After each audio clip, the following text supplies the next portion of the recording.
À Samandeni, les filets éclatent. Plus de 15 tonnes de tilapia en 4 mois. Un record absolu pour un pays sans mer.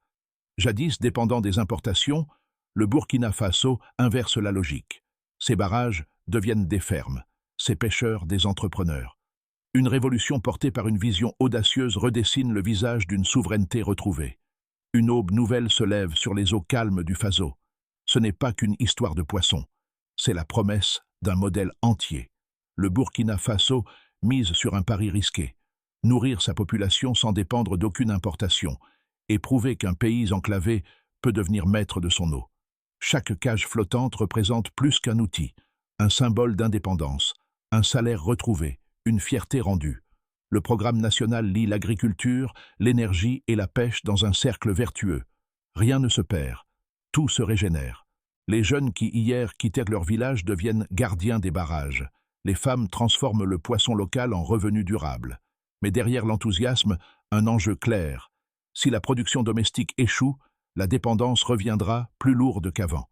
Cette aventure montre comment une vision s'enracine dans la réalité, entre succès mesuré et défis persistants. Chaque litre d'eau compte, chaque geste nourrit un futur collectif. En 4 mois seulement, le barrage de Samandeni a livré plus de 15 tonnes de tilapias. À Bagré, chaque cage rapporte en moyenne 4 tonnes supplémentaires, des chiffres qui dépassent toutes les prévisions initiales. Ces résultats marquent un tournant concret. Pour la première fois, un programme burkinabé ne se limite pas au discours. Il produit, il nourrit, il inspire. Derrière cette réussite apparente, un plan longuement mûri prend forme. Une stratégie nationale fondée sur 3 piliers, agriculture, pêche et énergie hydraulique, forme un triangle stratégique où chaque secteur soutient l'autre. Les barrages électriques deviennent des fermes aquatiques. Les déchets organiques des champs fertilisent les eaux.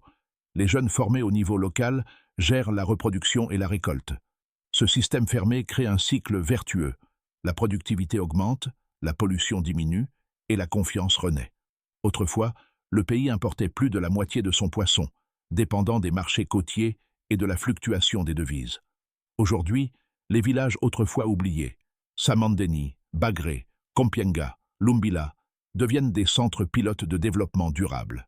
Autour des cages, les marchés revivent. On y vend le tilapia, poisson du Faso. On y échange des techniques, des espoirs. Le projet attire l'attention des voisins du Sahel. Mali et Niger observent de près la transformation d'un pays qui, sans accès à la mer, redéfinit la notion même de souveraineté alimentaire. Pour comprendre comment cette dynamique s'est enclenchée, il faut revenir à la genèse. Des ingénieurs locaux, un financement ciblé et une volonté politique d'agir. Le pari est audacieux. Il prouve qu'avec méthode et unité, même les eaux intérieures peuvent devenir un océan d'autonomie. Au bord du barrage de Samandeni, un jeune ingénieur nommé Adama supervise la rotation des cages flottantes. Autour de lui, d'anciens pêcheurs, désormais formés aux nouvelles techniques, notent les taux d'oxygène et surveillent la croissance des poissons. Ce n'est plus un travail de subsistance, mais une mission partagée. Prouver que le savoir local peut rivaliser avec les modèles importés. Chaque matin, Adama répète à son équipe « Ces cages, c'est notre avenir ». Les ministères coordonnent étroitement les opérations, appliquant une vision qui relie terrain, science et État. Les premières formations ont réuni plus de 100 jeunes venus des 4 zones pilotes. Beaucoup n'avaient jamais manipulé d'instruments de mesure. Aujourd'hui, ils calculent les taux de nitrate et ajustent la densité d'élevage avec précision. Les femmes, souvent invisibles dans les projets agricoles, deviennent les piliers des coopératives de transformation. Fumage, conditionnement, vente. Grâce aux revenus générés, elles envoient leurs enfants à l'école et participent à l'économie locale. Les villages voisins sentent déjà le changement. Les marchés se réorganisent. Les anciens partent moins. Les jeunes reviennent. Cette dynamique nouvelle n'est pas qu'économique. Elle est psychologique. Pour la première fois, les communautés rurales voient dans la politique une continuité, pas une promesse.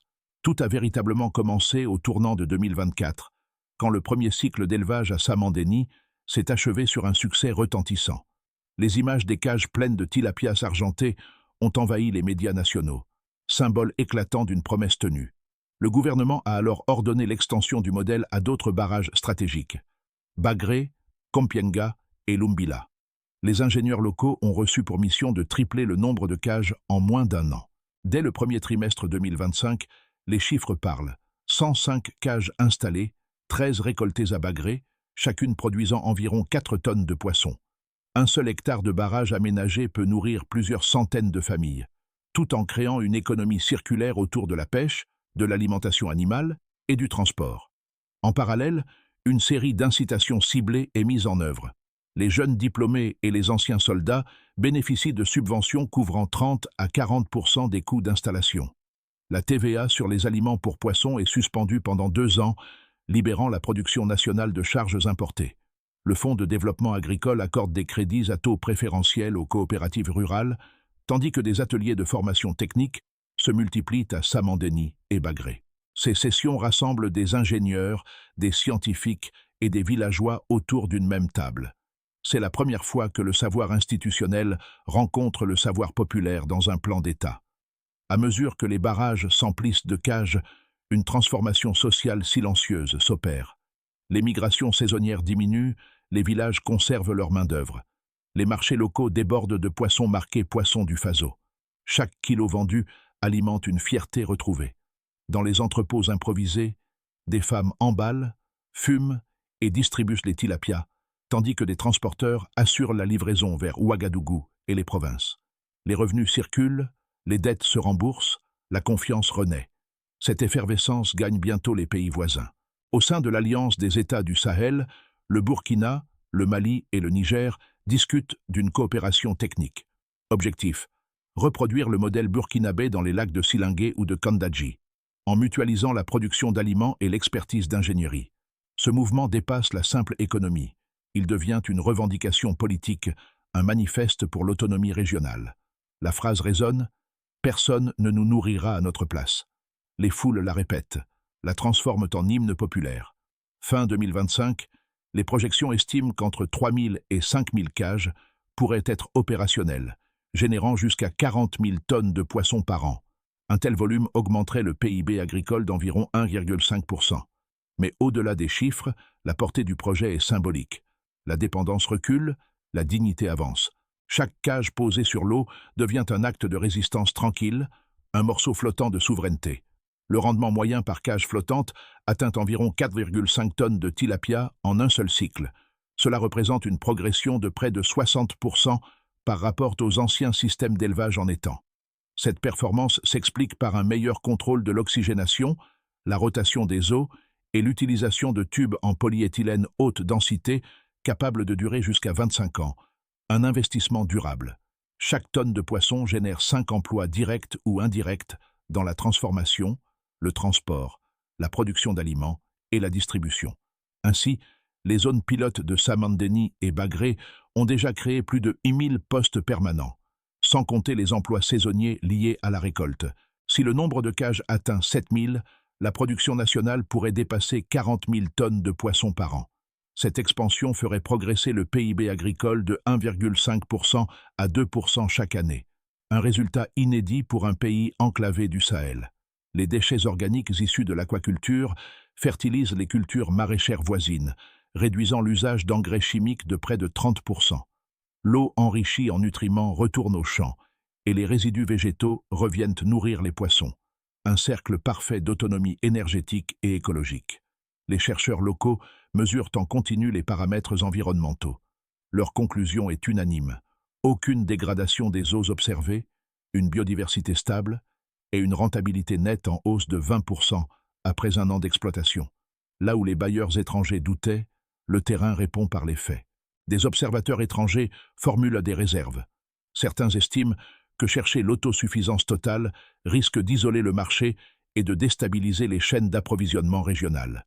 Ils soulignent la dépendance persistante à certains intrants importés, notamment les aliments pour poissons, encore produits à plus de 40% hors du pays. D'autres craignent un effet de saturation. Trop de cages, trop vite, au risque de fragiliser les écosystèmes aquatiques. Mais ces inquiétudes sont affrontées. Les ministères publient des rapports mensuels de suivi environnemental et économique, accessibles au public. Les taux d'oxygène sont mesurés 2 fois par jour. Les densités de poissons sont ajustées à la saison. Chaque projet doit obtenir un agrément technique avant toute expansion. Ce protocole vise à prévenir les excès redoutés. En parallèle, des partenariats sélectifs sont maintenus avec des entreprises africaines et asiatiques pour développer une filière locale d'aliments et de matériel. Un rapport récent note une réduction de 20% des importations de filets et d'équipements en une seule année. Le débat entre ouverture et souveraineté se transforme en équilibre dynamique. Le Burkina Faso ne rejette pas le monde. Il en redéfinit la relation. Les barrages deviennent des fermes vivantes. À Samandeni, les nouvelles cages en matériaux composites remplacent les anciens modèles métalliques, réduisant les coûts d'entretien de moitié. À Bagré, des coopératives locales gèrent la chaîne complète. Reproduction, alimentation, récolte et distribution. Les marchés régionaux affichent un signe inédit. Le tilapia local coûte 15% moins cher que l'importé. Les consommateurs redécouvrent le goût du poisson du pays et la confiance se propage comme une onde claire. Pour les paysans et pêcheurs, le changement est immédiat. Les revenus augmentent, la dépendance aux importations diminue. Les pêcheurs qui partaient vers la Côte d'Ivoire reviennent chez eux. Les filets qu'ils jetaient jadis dans l'incertitude deviennent les instruments d'une souveraineté retrouvée. Pour les entreprises locales, le projet agit comme un levier d'innovation. De petites sociétés produisent les tubes HDPE. Des ateliers conçoivent les flotteurs et les capteurs. Les transformateurs investissent dans des chambres froides mobiles, réduisant les pertes post-récolte de 35% en un an. Pour les jeunes générations, cette dynamique change le rapport au territoire. L'exode rural ralentit. Les écoles techniques proposent des modules en aquaculture durable. Les jeunes formés deviennent instructeurs dans leur propre village. Pour les collectivités locales, les bénéfices s'étendent au-delà du simple domaine économique. Les marchés renaissent, les infrastructures se développent et la sécurité alimentaire renforce la cohésion sociale. Au plan macroéconomique, le pays réduit ses importations de produits halieutiques de près de 40%. Les devises économisées servent à financer l'irrigation et la logistique. Dans les discours officiels, un mot revient comme un refrain: responsabilité. Le Burkina Faso démontre que la souveraineté n'est pas une posture, mais une pratique quotidienne, construite, mesurée, vécue. Les 12 prochains mois seront décisifs. Dans un scénario, le rythme actuel se maintient. En 2026, environ 5000 cages seront actives. La production atteindra 30 000 tonnes par an et le Burkina Faso couvrira plus de 60% de ses besoins nationaux en poissons frais.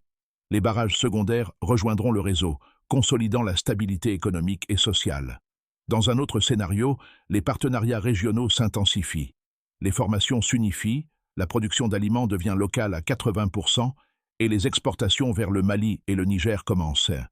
Les revenus agricoles augmentent de 2% du PIB et une marque Sahel voit le jour. Dans un dernier cas, des contraintes budgétaires, des retards techniques ou une sécheresse pourraient freiner l'expansion. Mais même alors, les infrastructures et les savoir-faire acquis resteraient en place, un socle solide pour rebondir. Cette souveraineté alimentaire ne s'improvise pas, elle se planifie.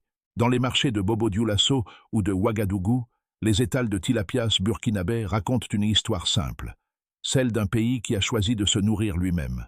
Chaque poisson vendu, chaque cage entretenue, chaque sac d'aliments produit localement est un geste de reprise en main collective.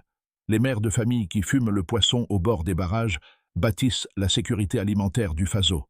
Une feuille de route claire en 5 étapes interdépendantes guide cette ambition. L'Agence nationale de normalisation a adopté 11 nouvelles normes pour les produits dérivés du poisson, filets, farine et huile, afin d'ouvrir la voie à l'exportation régionale. Le Fonds de développement agricole poursuit la distribution de microcrédits à taux réduit pour les jeunes et les femmes. De nouveaux centres techniques ouvriront autour des 4 barrages pilotes pour enseigner la gestion de l'eau, la maintenance des cages et la production d'aliments biologiques. Un programme de chaînes froides mobiles garantit le transport des produits frais vers toutes les régions. Les collectivités locales participent à la planification et à l'audit des projets. Cette transparence transforme la souveraineté en pratique citoyenne. Au crépuscule, les eaux calmes de Samandeni reflètent la lumière dorée du soleil couchant. Les cages flottent, alignées comme des promesses tenues. Les rires des pêcheurs se mêlent au bruit léger des vagues. Et dans chaque éclat, on entend battre le cœur d'un pays debout. Là où régnait le silence du manque, s'élève désormais la symphonie du travail collectif. Les eaux du Burkina ne racontent plus une histoire de survie. mais une histoire de renaissance. Ce qui a commencé comme un projet technique est devenu un mouvement social, un miroir où chaque citoyen se reconnaît. Les cages flottantes de Samandeni et de Bagré incarnent un idéal collectif, une souveraineté vécue, partagée, transmise. Cette aventure appartient à tous ceux qui croient que le progrès commence par la coopération et la dignité. À vous maintenant. Que retenez-vous de cette histoire? Le courage d'un peuple? L'écho d'un avenir africain bâti sur ses propres forces? Si ces images vous parlent, partagez-les. Rejoignez la conversation, prolongez le débat. Parce qu'entre deux rives, celle de l'effort et celle de l'espérance, le Faso construit son pont, cage après cage, mot après mot.